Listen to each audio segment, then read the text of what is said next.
서울중앙지방법원의 입장입니다. 피고인 이재명 부부는 헌법 84조를 적용해서 공판기일 추후 지정했다. 역시 언제 할지 그 특정 날짜를 잡지 않고 추후에 지정하겠다라는 말만 하는 겁니다. 그리고 잠시 뒤에 다루겠습니다만 공범, 검찰이 공범으로 지목한 피고인 정진상에 대해서는 그 뒤로 재판 진행한다라는 겁니다. 호 대변인님. 네. 어떻게 보십니까? 일단 파기환송심, 선거법에 이어서 대장동 재판도 사실상 멈춘 겁니다. 우리가 현직 대통령이 이렇게 많은 혐의로 재판을 받고 있다라는 사실은 사실 상상조차 해보지 못했던 일이고 헌법이나 법률을 만들었던 사람들도 상정조차 할 수 없었던 그런 일이기 때문에 이런 일이 벌어졌을 때 현직 대통령이 재판을 계속 받는 게 맞느냐에 대해서 정치적으로는 저는 논쟁이 있을 수 있다고 생각합니다. 다만 그럴 때 우리는 그 법의 조문에 따라서 만인은 법 앞에 평등해야 되는 것이고 법을 법대로 해석해야 되는 것이 우리가 알고 있는 이해하는 원칙인 것인데 헌법 84조는 대통령은 재직 중에 내란과 외환의 죄를 제외하고는 소출을 받지 아니한다라고 돼 있단 말입니다. 명백하게. 이것은 다른 저는 해석의 여지가 없다라고 생각합니다. 소출하는 것은 우리가 국어사전에도 명시가 돼 있고 우리가 수십 년 동안 알고 있었던 상식의 형사사건에 대해서 소를 제기하는, 그러니까 기소를 의미하는 것인데 어느 날 갑자기 단 한 사람만을 위해서 이것이 뭐 헌법학자들의 다수 논리, 다수의 그 의견이다라는 이제 주장이 나오기 시작을 했고 이것을 이제 재판부가 받아들인 것이거든요. 근데 저는 이 재판부들이 정말 자신의 그 법리와 자신들의 그 기준에 따라서 원칙에 따라서 그렇게 판단했다면은 받아들일 수도 있겠습니다. 그런데 보십시오. 지난 두 달, 석 달 동안 어떤 일들이 있었습니까? 자신들에게 불리한 판결을 내린 판사들이 어떤 일을 당하는지를 다 똑똑히 목격을 하지 않았습니까? 대통령이 되기 전에도 심지어는 대법원장도 유죄 취지의 판결을 내렸다고 해서 특검법을 만들어서 탈탈 털겠다라고 이렇게 위협을 하고 있고 실제 법안이 지금 상정이 돼 있고 또 자신들에게 마음에 들지 않는 판결을 내린 그 결정을 한 지귀현 판사에 대해서는 무슨 룸카페인지 어디 갔다는 사진 그거 접대받았다는 정황이나 근거는 하나도 제시하지 않은 채 거기 갔다는 사실까지 다 털어가지고 사람을 거의 파멸의 지경에까지 몰아넣을 수 있다라는 그런 것을 보여줬지 않습니까? 이런 것은 사실 조직폭력배들이 하는 그런 행태인데 어느 판사가 이런 것을 고려하지 않고 더더군다나 이제 직권을 했는데 이런 거 고려하지 않고 그냥 상식과 법리에 따라서 판단을 할 수가 있었겠습니까? 예. 저는 이런 것들이 쌓였기 때문에 저는 이런 결정이 내려졌다고 많은 국민들이 생각하신다고 믿고요. 그래서 이 과정 자체가 굉장히 잘못됐다. 그래서 이 결정들은 우리 대한민국의 민주주의, 법치의 역사에 매우 부끄러운 역사 결정으로 남을 것이라고 생각합니다. 예, 강호 대변인님. 네. 어쨌든 오늘 서울중앙지법까지 서울고법에 이어서 사실상 재판 중단하면서 이제 이재명 대통령 남은 재판들도 줄줄이 연기될 것 같습니다. 어떻게 보십니까? 사실 저희 민주당 같은 경우는요, 이재명 대통령과 관련된 재판들, 먼저 엊그제 서울고법에서 먼저 추후 지정이라고 재판을 사실상 정지했잖아요.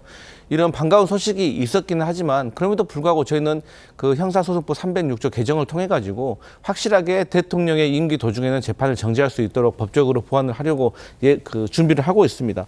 이제 국민의힘에게 조금 아쉬운 게 뭐냐면 물론 이재명 대통령에 대해서 비판할 수 있습니다. 그런데 전임 권력 그러니까 지금 김건희 여사 16개, 주가 조작 혐의만 2개, 명품백, 공천개, 양평고속도로, 관저이전공사, 그리고 건진법사 명품백, 다이아몬드 목걸이 이런 거에 대해서 뭐 한마디 제대로 비판한 적 있으세요?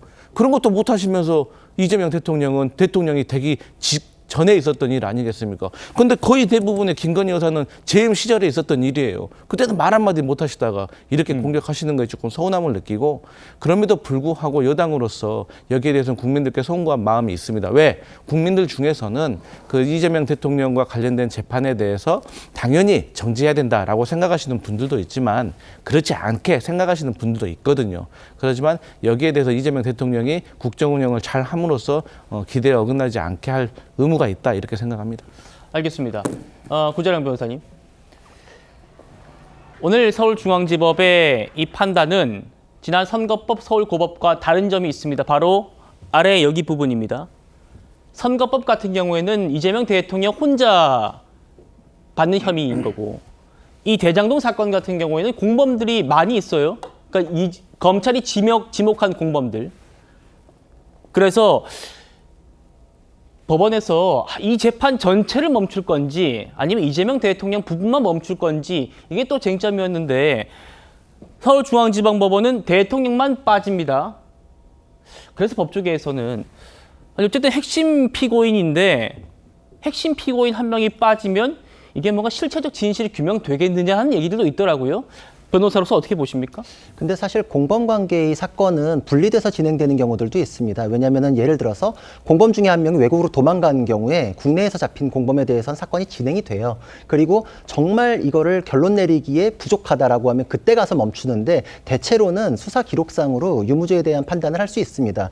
예를 들어서 배모 씨와 김혜경 여사의 사건, 법인카드 사건 기억나실 텐데 그때도 공범관계였는데 배모 씨 사건을 분리해가지고 따로 진행했었어요.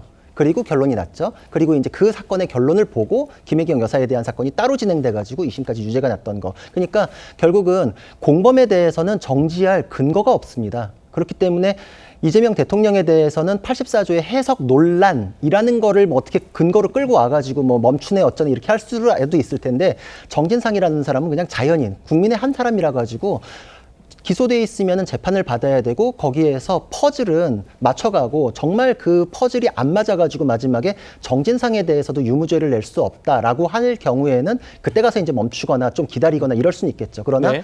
다른 사건 같은 경우에도 이재명 대통령이 공범관계로 의심됐으나 그냥 별도로 진행됐던 사건들에 대해서도 그 사건 나름으로 진행돼서 이화영 평화부지사에 대해서는 유죄 확정 판결까지 났잖아요. 이런 식으로 이제 실체 진실들이 드러나고 공범들에 대한 사건이 이만큼 왔으면 거기에 이재명 대통령에 대해서는 어떨 것인가에 대해서는 이제 우리가 추론의 영역, 정치적 공방의 영역으로 이제 남겠죠.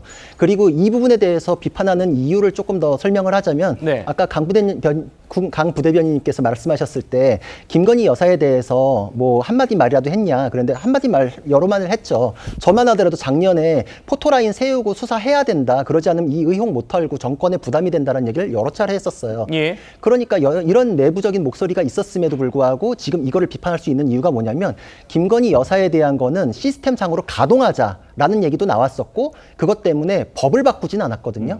지금 이건 법을 바꾸잖아요.